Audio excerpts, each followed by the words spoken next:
একবার সুখ নিদ্রার পলস ভুলে কান্নাকাটির রোল তোলো। এ দেশ ছেড়ে সে দেশ যেতে কি নিয়েছো তাই বলো, কি নিয়েছো তাই বলো।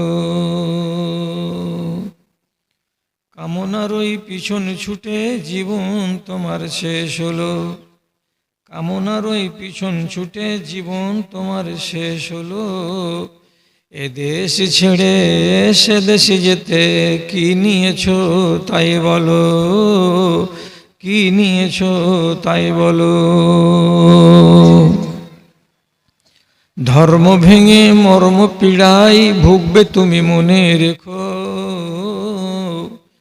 আসছে মরণ করতে সাবার পিছন ফিরে ওই দেখো, পিছন ফিরে ওই দেখো। শখের বাজার সামটি এনে, শখের বাজার সামটি এনে দিন ফুরায়ে রাত এলো। এ দেশ ছেড়ে সে দেশে যেতে কি নিয়েছো তাই বলো, কি নিয়েছো তাই বলো। কোনো মানুষ যদি আল্লাহর পথে বেরোয় এবং তার পায়ে ধুলো বালি লাগে, তো সেই ধুলো বালিওয়ালা পাখানাকে আল্লাহ রাব্বুল আলামিন বলছে তার উপরে জাহান্নামের আগুনকে হারাম করে দেওয়া হয়। আপনি হেঁটে এসেছেন নেক কাজে, তাহলে আপনার পায়ে কি ধুলা লাগেনি? লেগেছে। এই ধুলা লাগাটা আপনার জন্য কল্যাণকর, কেন যে হাদিস থেকে প্রমাণ পাওয়া গেল। তাহলে আপনি একটা লাভ করে নিয়েছেন। আবার আল্লাহ রাব্বুল আলামিন সূরা জুমারের 17 নম্বর আয়াতে বলছেন, ওয়াল্লাযিনা ইয়াসতামিউনাল কাওলা ফায়াত্তাবিউনা আহসানাহু উলাইকা হাদাহুমুল্লাহ। কিছু লোক কোনো এক জায়গায় বসে কিছু দ্বীন ও ঈমানের কথা শুনল। 50টা কথার ভিতরে 20টা কথা তাকে ভালো লাগলো, সে গ্রহণ করে নিল, কবুল করে নিল। তো আল্লাহ তাআলা বলছেন এই লোকটা হলো চালাক। এবং আবার আল্লাহ তাআলা ওখানেই বলছেন উলাইকা হুম উলুল আলবাব, এরাই হলো অত্যন্ত হেদায়েত প্রাপ্ত এবং অত্যন্ত চালাক মানুষ, যে আমার কথাগুলোকে মেনে নিয়ে নিজেকে আগুন থেকে বাঁচিয়ে নিতে পারলো। তাহলে এর মতো বুদ্ধিমান লোক কে আছে? আপনি তো শুনলেন মাগরিবের পর থেকে নিয়ে এখন পর্যন্ত আমি হলাম 4 নম্বর কিংবা 5 নম্বর বক্তা। এতগুলো লোকের বয়ান আপনি শুনেছেন, এখন পর্যন্ত কি 25টা কথাও আপনাকে পছন্দ লাগেনি সবকটি বক্তার কথাকে মিলাতে গেলে? তাহলে আপনাকে এখান থেকেও দেখছি, অর্থাৎ সূরা জুমারের আয়াত দিয়ে, যে এই লোকটি যে আপনারা বসে আছেন আপনারা অত্যন্ত চালাক মানুষ আল্লাহর ফরমান অনুযায়ী।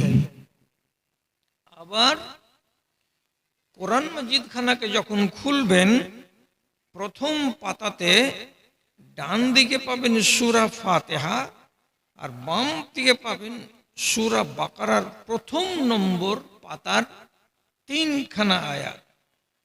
এই 3খানা আয়াতের ভেতরে আল্লাহ তাআলা বলছেন মুত্তাকিন কারা, মুত্তাকিন কাদেরকে বলা হয়। তো মুত্তাকিনদের পরিচয় দিতে গিয়ে আল্লাহ তাআলা নিজে বলছেন ওয়া মিম্মা রাযাকনাহুম ইউনফিকুন, আমি যা তাদেরকে দিয়েছি টাকা পয়সা ধন দৌলত এবং ফসল পানি, সেগুলো থেকে তারা কিছু পরিমাণ টাকা পয়সা ধন সম্পত্তিকে আমার নামে যারা খরচ করে দেয় তারা হলো মুত্তাকিন।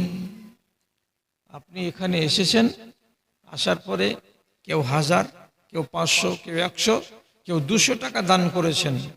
তাহলে কোরআন মাজিদের 3 নম্বর এই আয়াত থেকে যেটা সূরা বাকারার 1ম পাতায় পেলাম, সে অনুযায়ী আপনাকে মুত্তাকিন আমি দাবি করতে পারি, বলতে পারি। তো এক সুযোগে তিনটা লাভ আপনি উপার্জন করতে পারলেন। তাহলে আমি এসেছি 142 কিলোমিটার দূর থেকে, আমি আল্লাহর শুকরিয়া আদায় করছি যে আপনার মুখোমুখি হয়েছি। আপনি আল্লাহর শুকরিয়া আদায় করেন যে আমি এই সুযোগে এতটি লাভবান হতে পেরেছি। তাহলে একবার সবাই মিলে মোহাব্বতের সাথে আল্লাহ তাআলাকে রাজি করার উদ্দেশ্যে তার নামাক হালালি করি। আর নামাক হালালি করার ভাষা যদি বলেন তো আমার সাথে সাথে একবার বলুন ঠোঁটটাকে হেলিয়ে আলহামদুলিল্লাহ। তারপরে তার আখেরি রাসূল রহমাতুল্লিল আলামিন বিপ্লবী জননেতা জানাবে মুহাম্মাদুর রাসূলুল্লাহ সাল্লাল্লাহু আলাইহি ওয়াসাল্লামের উপর শত সহস্র দরুদ ও সালাম বর্ষিত হোক। আল্লাহুম্মা সাল্লি আলাইহি আল্লাহুম্মা বারিক আলাইহি। বেরাদারান ইসলাম, আমি হলাম 66 বছর বয়সের লোক। আমার গলাতে অত স্বর নেই এবং আমার গায়ে অত তেজ নেই। আমি অত আবেগ দিয়ে, অত উচ্ছ্বাস দিয়ে আপনাকে ভাষণ দিতে পারবো না। আমি পুঁটি মাছ যেমন ফাতা ডুবতে দেয় না, খালি টিপ টিপ টিপ টিপ টিপ টিপ করে, আমি ওই রকম টিপ টিপ টিপ টিপ করে চলবো। কিন্তু কথা দিচ্ছি আপনাকে, একটা ইনশাআল্লাহ জাল কথা আপনাকে বলবো না। যেটি বলবো সেটি কাজের কথা বলবো, আপনি যদি হেফাজত করতে পারেন। একটা একটা করে বলছি, আমার দিকে একটু লক্ষ্য করেন। যতক্ষণ আছেন সময়টাকে কাজে লাগান। আপনি যদি এখান থেকে চলেও যান তো আমার কোনো আপত্তি নেই, বাড়ি গিয়ে ঘুমাবেন, তো এটাও কোরআনের নির্দেশ। অকারণে রাত জাগবে না। রাত যখন এশা গত হয়ে যাবে তখন তুমি বিছানায় ঘুমিয়ে যাও। এই ঘুমটা হলো তোমার জন্য ভিটামিন। এই ঘুম না দিতে গেলে সকালে কাজ করতে পারবে না, ফজরে জাগতে পারবে না, আর গৃহস্থালী তোমার নষ্ট হয়ে যাবে। ওই জন্য কোরআনে আল্লাহ তাআলা বলছেন ও জাআলনা লাইলা লিবাসা, আর এক জায়গায় আল্লাহ তাআলা বলছেন ও জাআলনা নাওমাকুম সুবাতা, নিদটাকে তোমাদের জন্য আমি ভিটামিন বানিয়েছি। তো হয় ওয়াজ শুনে খানিকটা সময় লাগান, আর না হয় বাড়ি চলে যান দিয়ে ভিটামিন খানগা, অর্থাৎ ঘুমানগা, কিন্তু নষ্ট করিয়েন না সময়টাকে। আমি কি বলছি আপনার সামনে? দুঃখের জ্বালাই বলছি। আল্লাহ তাআলার কোরআন মাজিদ থেকে একটি আয়াত টেনে আনলাম। কি টেনে আনলাম? কথার দিকে খেয়াল করুন। আল্লাহ তাআলা আপনাদেরকে, আমাদেরকে সবাইকে জিজ্ঞেস করছেন, যেমন মা বাপ একটু ধমক দেওয়ার জন্য জিজ্ঞেস করে, ধমক দেওয়ার জন্য জিজ্ঞেস করে, ওই রকম আল্লাহ ধমক দেওয়ার জন্য জিজ্ঞেস করে বলছেন আফাতুমিনুনা বিবাযিল কিতাব ওয়া তাকফুরুনা বিবায। এই মানুষেরা, তোমরা কি আমার কিতাব কোরআন মাজিদের 100টি বিধানের ভিতরে 70টা বিধানকে মানবে আর 30টা বিধানকে মানবে না? এই রকম করে তোমরা নিজেদেরকে মুমিন বানাতে চাও? আমার কিতাবে তোমাদেরকে 50টা কথা বলেছি, এটা ধরো, এটা ছাড়ো, এটা করো, এটা করিও না। তো আমি যে তোমাদের যে কথাগুলো কোরআন মাজিদের ভিতরে বলেছি, তো এর ভেতরে 50টার ভিতর থেকে তুমি 40টাকে মানবে আর 10টাকে মানবে না। তো এইরকম করে তুমি নিজেকে মুমিন বানাতে চাও? যদি তুমি এইরকম করে নিজেকে মুমিন বানাতে চাও তাহলে আমার কথা শুনো। আল্লাহ তাআলা তখন বলছেন এইরকম করে জীবনে কোনো দিন মুমিন হওয়া যায় না, ইমানদার হওয়া যাবে না। বরং কি হবে? দোদিল বান্দা কালমা চোর, না পাই মিট্টি না পাই গোর।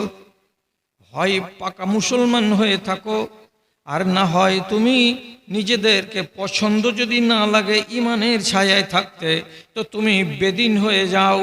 আল্লাহ তাআলা বলছেন তোমাকে জোর করে পায়ে বেড়ি দিয়ে, শিকল দিয়ে আমি তোমাকে ইসলামের ভেতরে থাকতে বলবো না। থাকবে তো ভালো হয়ে থাকো মুমিন, আর না থাকবে তো চোট্টা হয়ে যাও। আধখানি মুমিন আর আধখানি চোট্টা হয়ে বাঁচবে। তো দু নৌকাতে পা দিতে গেলে এপার থেকে ওই পার যাবে না। তোমার নসিবে কবর জুটবে না শ্মশান জুটবে, তুমি নিজে ফয়সালা করবে কোনটা নিবে তুমি। 1992 সালে বালুরঘাট শহর দক্ষিণ দিনাজপুরের বালুরঘাট শহর, এটা হচ্ছে হিন্দু মেজরিটি শহর।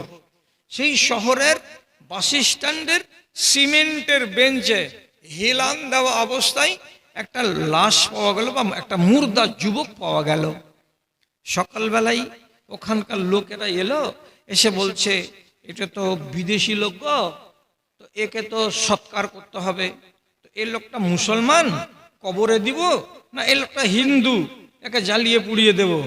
মরা লাশটাকে বেঞ্চ থেকে ওরা একটু সোজা করলো শুইয়ে দিয়ে, তারপরে ওরাই বলা বলি করছে আমাদেরই জাত হবে। একজন বলছে কেন, ওই যে দেখতে পাচ্ছিস না ফুল প্যান্ট পরে আছে আর ময়লা ঝয়লা হয়ে আছে, আর পা যে কতদিন থেকে ধয়নি তো আল্লাহ তাআলা জানে। আর একজন বলছে ঠিকই হে, এটা আমাদেরই জাত আছে, মুসলমান হতে গেলে তো চেহারাতে দাড়ি থাকতো, তো দাড়িও তো নাই। আর একজন বলছে ওদের মুসলমানের কপালে দাগ থাকে, যদি নমাজ টমাজ পড়ে তো কপাল তো চকচক করছে, তো জীবনে নমাজও পড়েনি, তাহলে এটা আমাদেরই জাত আছে। কাগজ হাত এড়িয়ে পকেট থেকে একখানা কাগজ পেলে তো ওয়াতি লেখা আছে বাবলু সরকার মুর্শিদাবাদ। বাবলু সরকার মুর্শিদাবাদ কথাটা পেয়ে এরা নিশ্চিত হয়ে গেল যে এটা আমাদেরই জাত ভাই। কেন যে মুসলমান হতে গেলে কি হতো, সাদ্দাম হোসেন হতো, নাহি ইনজামামুল হক হতো, আর নাহি নুরুল ইসলাম হতো, নাহি রমজান আলী আর আবেদ আলী হতো। তো যখন ইয়ার নাম বাবলু সরকার, তাহলে আর সন্দেহ নাই এটা আমাদের জাত ভাই, ওকে শ্মশানে নিয়ে যাও। শ্মশানে নিয়ে গেল, আগুন লাগাবার কালে ওর দেহের কাপড়কে খুলে দিয়ে সাদা কাপড় চাপিয়ে যে আগুন লাগাবে, তো ফুল প্যান্টকে খুলে দিয়ে যখন টেনে বের করেছে, তো যারা বের করছে তারা তখন হঠাৎ করে নাকে কাপড় দিয়ে বলছে রাম রাম রাম রাম। কি নিয়ে শিখবে? আর মুসলমানি যে বড় বড় চোখ করে তাকাইছে দেখতে পাচ্ছি না। ইসলাম কোনখানে গিয়ে ঠেকেছে? আন্ডার প্যানের তলে যে অঙ্গটা আল্লাহ রাব্বুল আলামিন দিয়েছেন, ওইখানে যে ইসলাম আটকা পড়ে গেছে, তার মানে আগাল খান কাটা আছে, তার মানে এটা হলো মুসলমান। আর ইসলামের একটাও চিহ্ন তার শরীরে বাকি নেই, যার কারণে লোকেরা কি বলছে, এটা আমাদের জাত ভাই, চলো তাকে শ্মশানে নিয়ে যাই। কিভাবে বাঁচবেন আর কিভাবে মরবেন এটা আপনার বিষয়, আপনাকে ভাবতে হবে। আপনাকে কে বলেছে? এই দেশে কোনো আলেম কি বলেছিল যে শালা তুমি মুসলমান হয়ে যদি না থাকো তো তোমার বেড়িয়ে তোমার হাঁটুর হাড্ডিকে ভেঙে ফেলে দেবো? কেউ বলে? কোনোদিন বলে না। যদি কেউ বলে তো ভুল বলে।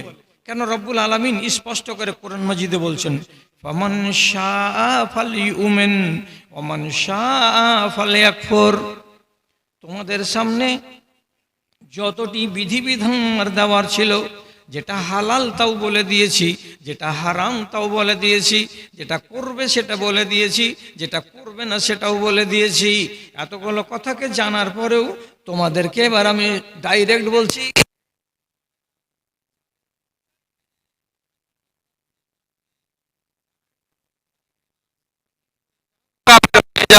আমার একটুও টসকাবে না।